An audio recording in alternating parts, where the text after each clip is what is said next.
Ano nga bang irrational numbers? Ito yung mga decimal numbers na non-repeating and non-terminating. So, ibig sabihin yung mga decimals na hindi natatapos.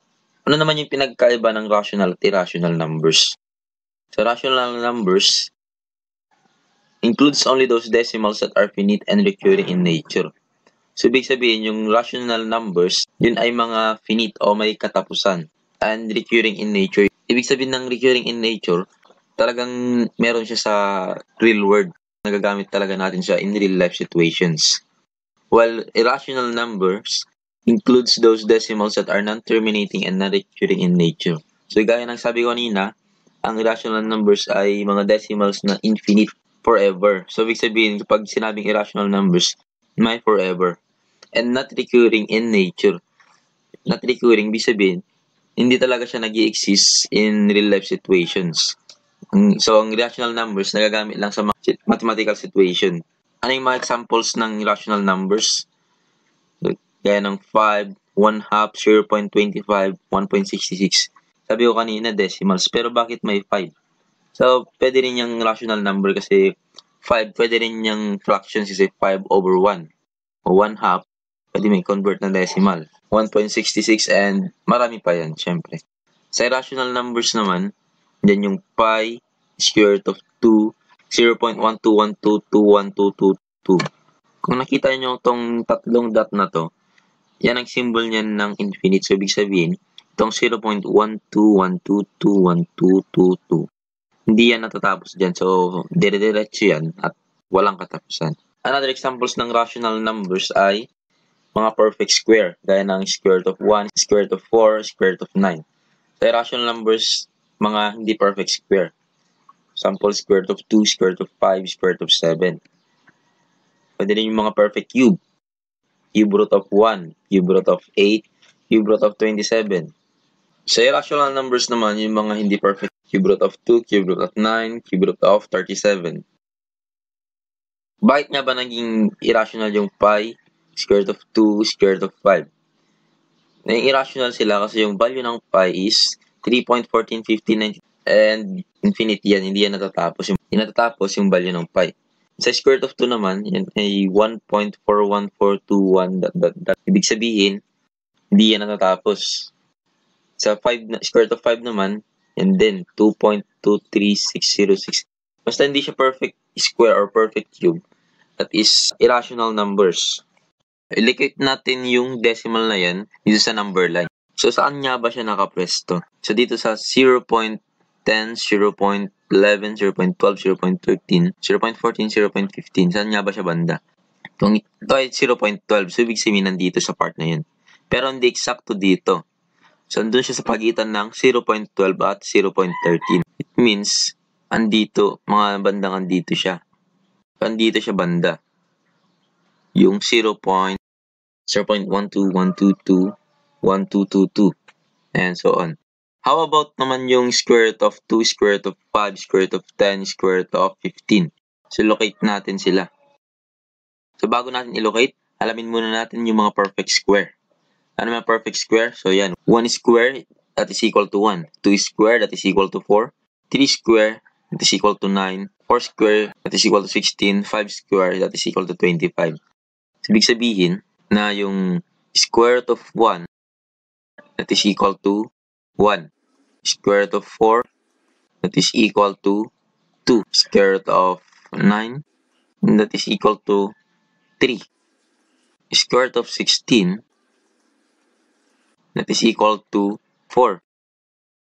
Square root of 25, that is equal to 5. At marami pang example niyan. Okay, so dahil dyan, dito sa 0, ibig sabihin, andito yung square root of 0. Sa 1, andito naman yung square root of 1. Sa 2, andito naman yung square root of 4. Sa 3, andito yung square root of 9. Sa 4, andito naman yung square root of 16. Andito sa 5, andito naman yung square root of 25. Now, asan ngayon yung square root of 2? Wala dyan sa number line kasi hindi siya perfect square. Pero, anong mas mataas? square root of 2, square root of 1. Mas mataas yung square root of 2 kasi square root of 1, square root of 1. So, ibig sabihin, yung square root of 2, nasa right side ng square root of 1. How about sa square root of 4? Ano mas mataas? Square root of 4, square root of 2.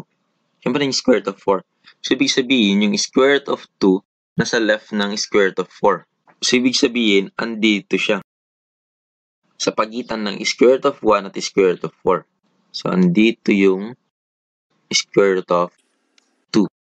How about square root of 5? Dito sa square root of 4, alin mas mataas? Square root of 4, square root of 5. Siyempre, square root of 5. So, andito siya sa right ng square root of 4. Ibig sabihin, nandito siya. Pagpalagay na lang natin na nandun siya. Square root of 5. How about square root of 10? Asan siya? Hanapin natin pinakamalapit sa kanya, which is square root of 9. Ano mas malaki? Square root of 9, square root of 10. Siyempre yung square root of 10. At dito siya sa right ng square root of 9. Sabihin na natin na nandito siya. That is square root of 10. How about yung square root of 15? So, asan kaya siya? Asan yung pinakamalapit dito sa kanya? Yung square root of 16. Anong mas mataas? Square root of 16 o square root of 15? Siyempre, mas mataas yung square root of 16. So, it means, andito siya sa left side ng square root of 16. Andito siya banda. So, ganyan lang i-locate ang mga irrational numbers sa number line. Paano naman kapag cube root of 2, cube root of 9, cube root of 10 ang ilo-locate natin sa number line? So, alamin muna natin yung mga perfect cube. So, 1 cube, 1 raised to 3, that is equal to 1. 2 raised to 3, that is equal to 8. 3 raised to 3, equal to 27. 4 raised to 3, 64. 5 raised to 3, 125. So, paano nga ba nakuha yung mga values na yan? 1 raised to 3, yan ay 1 times 1 times 1. Sa 2 raised to 3, 2 times 2 times 2. Then, 3 times 3 times 3. 4 times 4 times 4. 5 times 5 times 5. Yan ako yung mga value na yan. So, ibig sabihin lang nito na ang cube root ng 1 ay 1 pa rin yan. Ang cube root ng 8, that is 2. Ang cube root ng 27, yan ay 3. Ang cube root ng 64, yan ay 4. Ang cube root ng 125, yan ay 5. At kung ilolocate natin yung mga perfect cube dito sa number line, sa 0, syempre cube root of 0 nandito. Kasi 0 times 0 times 0, that is 0 pa rin. Walang magbabago. Dito naman, cube root of 1. Sa 2, yan ay cube root of 8. Sa 3, yan ay cube root of 27. Dito sa 4, nandito yung cube root ng 64. Sa 5, nandito yung cube root ng 125. Ngayon, asan ngayon yung cube root of 2? Alin yung pinakamalapit sa kanya? Yung cube root of 1. Anong mas malaki? Cube root of 1 o cube root of 2? Siyempre yung cube root of 2. So, andito sa right ng cube root of 1. Ibig sabihin, andyan yung cube root of 2. How about cube root of 9? Ano yung pinakamalapit sa kanya? Cube root of 8. Anong mas malaki? Cube root of 8 o cube root of 9? Siyempre, that is cube root of 9. So, andito siya sa right ng cube root of 8. Ito naman yung cube root of 9. How about cube root of 10? So, dahil magkakasunod yan, 8, 9, 10. So, ibig sabihin, ito na siya sa tabi ng cube root of 9. So, andito siya bar.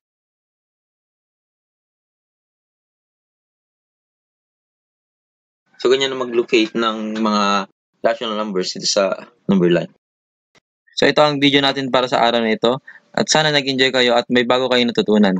At huwag kakalimutang mag-like, mag-share, at mag-subscribe at pinutin na rin ang notification bell para updated kayo sa mga bagong video.